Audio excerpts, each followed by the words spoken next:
সবাইকে ধন্যবাদ। আগামী দিনে কর্মসূচি সবাইকে জানিয়ে দেওয়া হবে।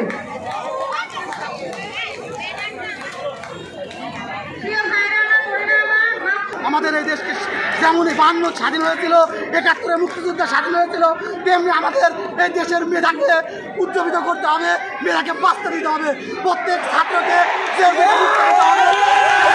আমার জাতি যেন ঘৃণিত না হয়, লাঞ্ছিত না হয়। কারণ আপনারা জানেন 1971 সালে 14 ডিসেম্বর এই বাংলাদেশের মানুষকে বুদ্ধিজীবীদের হত্যা করা হয়েছিল। এই বাংলার মানুষ যেন আর মাথা তুলে না দাঁড়াইতে পারে। ঠিক আমরা এমন মেধাশূন্য হয়ে যাচ্ছি। আমাদের আবু সাইদ ভাই শহীদ হয়েছেন, আমাদের নবী ভাই শহীদ হয়েছেন, আরো কত কি হয়ে যাচ্ছে আমাদের মাঝে। আমরা কি এখনো জাগ্রত হতে পারি না? আমরা হাতিয়ার করতে পারি না? আমরা কি দেশের মানুষ হিসাবে অধিকার নাই? আমাদের বাঁচার অধিকার আছে। কারণ আমাদের সংবিধানে লেখা আছে মানুষের 5টি মৌলিক অধিকার। এর মধ্যে খাদ্য, বস্ত্র, বাসস্থান, স্বাস্থ্য, চিকিৎসা। এই চিকিৎসা এবং শিক্ষাকে প্রধান কেন করা হলো? শিক্ষাকে কেন আমার উপরে দেওয়া হলো?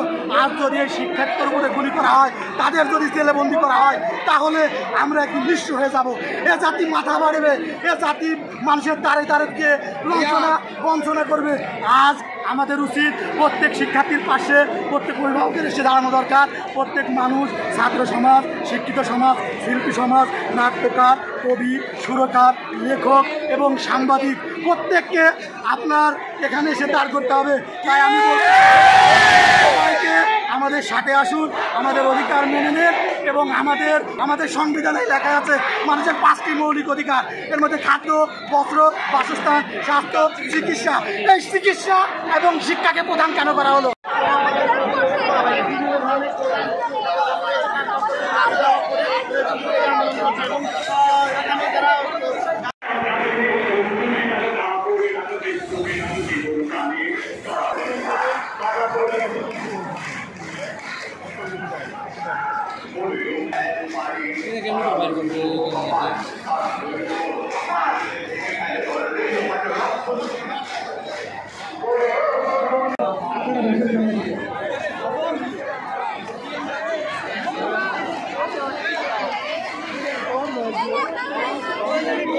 aku sore